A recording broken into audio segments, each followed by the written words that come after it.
Ready for a deep dive into something delicious. Always up for a little chocolate, especially when it involves a business proposal like this one. Today, we're looking at Yantar chocolates, a project spearheaded by siblings Estefany and Braulio Sarita. They've got big dreams to shake up the Dominican Republic's chocolate scene. And they're not messing around. By 2030, they want Yantar chocolates to be a household name, aiming to snag 5% of the national market share. Wow, 5%. That's a big goal. That's not just being a successful local business.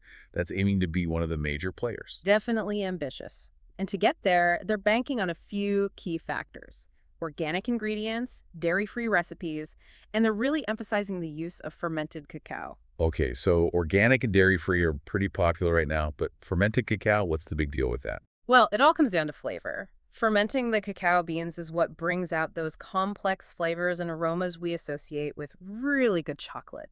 It smooths out the bitterness and unlocks all sorts of interesting notes. Ah, so it's kind of like how aging wine or cheese can impact the flavor. Exactly. It's about taking something good and making it even better through careful processing. And this focus on quality seems to be central to their whole strategy. So it's not just about appealing to people looking for organic and dairy-free options. It's also about targeting serious chocolate lovers with a discerning palate. Absolutely. They're positioning themselves as a premium brand, which makes sense considering their market share ambitions. They're not just trying to sell a candy bar, they're trying to offer an experience. Right, it's like that old saying, quality over quantity. Speaking of strategy, I'm curious, are they planning to launch nationally right out of the gate, or are they taking a more phased approach? They're starting local and then scaling up, which seems smart, especially considering the resources outlined in their financial projections. We'll get into the specifics later, but it seems like they're playing the long game. Always a good strategy, especially in the world of business. So they've got the dream, they've got what makes them unique, and they've got a plan to grow. But what about the financial side of things? I'm itching to know what kind of investment they're looking at to get this chocolate dream off the ground. Well, they've put the initial investment at 100,000 pesos. 100,000 pesos. That's a decent chunk of change. Hopefully enough to satisfy that chocolate craving you mentioned earlier. But seriously, where does that money go? It's all broken down in the proposal. They're setting aside 20,000 pesos just for brand development and packaging. Packaging. That seems like a lot, but I guess first impressions are everything, right? Especially in the high-end chocolate market. Exactly. You want something that pops on the shelf and feels special when you hold it. It's about the whole experience, remember. Then there's production, which is a big one. Right, because they're not building a factory right away. Yeah, they're starting with subcontracting through a company called Caraver. That's another 30,000 pesos. Makes sense to get the ball rolling without the huge upfront cost of a factory. So 50,000 down, what about the other half? Marketing and advertising is getting 25,000 pesos. Gotta get the word out somehow. Especially in a place like the Dominican Republic where there's already so much amazing food and culture, people are spoiled for choice. For sure, they're going to need to be smart about how they reach their target market. And of course, you've got to have a little cushion, so they've set aside a contingency fund with the remaining 25,000. Always smart to expect the unexpected. So with all that said, what are they hoping to get back from this investment? Are we talking Willy Wonka levels of success here? Well, according to their projections, they're aiming for a 25% internal rate of return. Okay, and for those of us who don't speak finance, what does that actually mean?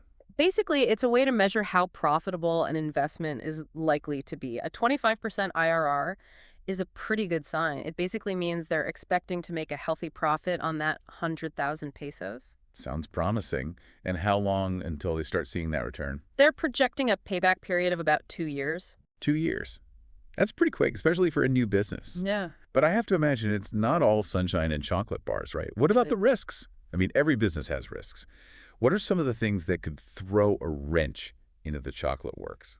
Well, for one thing, the price of cacao isn't exactly known for being stable. That's true. It's a global commodity, right? Lots of factors could cause prices to jump around. Exactly. And if the cost of their main ingredient suddenly goes up, that could eat into their profits pretty quickly. Makes their choice of high-quality organic cacao even riskier. In a way, yeah. Plus, you've got to think about the competition. The artisanal chocolate market, even in the Dominican Republic, is getting pretty crowded these days. So standing out is going to be important. They can't just rely on being organic and dairy-free. Definitely not. They'll need a strong brand and smart marketing to really capture people's attention. And then there's the whole issue of shelf life. Ah, right, because chocolate, especially the fancy stuff, doesn't last forever. No. And managing inventory for a product that has an expiration date is a whole other challenge.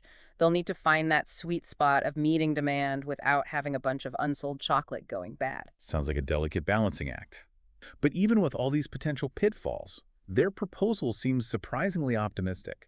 I'd agree with that. I think their ambition and their commitment to quality really shines through. They've clearly put a lot of thought into this. So would you say they're on the right track? Will Yantar chocolates become the next big name in Dominican chocolate? They've certainly got a solid plan, a tempting product, and a whole lot of passion. That counts for a lot. But here's something interesting to consider. Right now, they're completely focused on the Dominican Republic. Which makes sense for a new business. Start local and then grow. Right, but their long-term vision, their emphasis on premium quality, it makes you wonder if they might set their sights beyond the Dominican Republic eventually. Taking their chocolate to the international market. Exactly. It'd be a bold move, but hey, they're already aiming for 5% of the national market share. Maybe someday we'll be seeing Yantar chocolates on shelves around the world. It's definitely something to keep an eye on. Well, that's all the time we have for today's deep dive. It's been fascinating to take a bite out of the Yantar Chocolate's proposal. They've got big dreams, delicious chocolate, and a plan to make it all happen. Whether they stay local or go global, one thing's for sure, the future of Yantar chocolates is looking pretty sweet.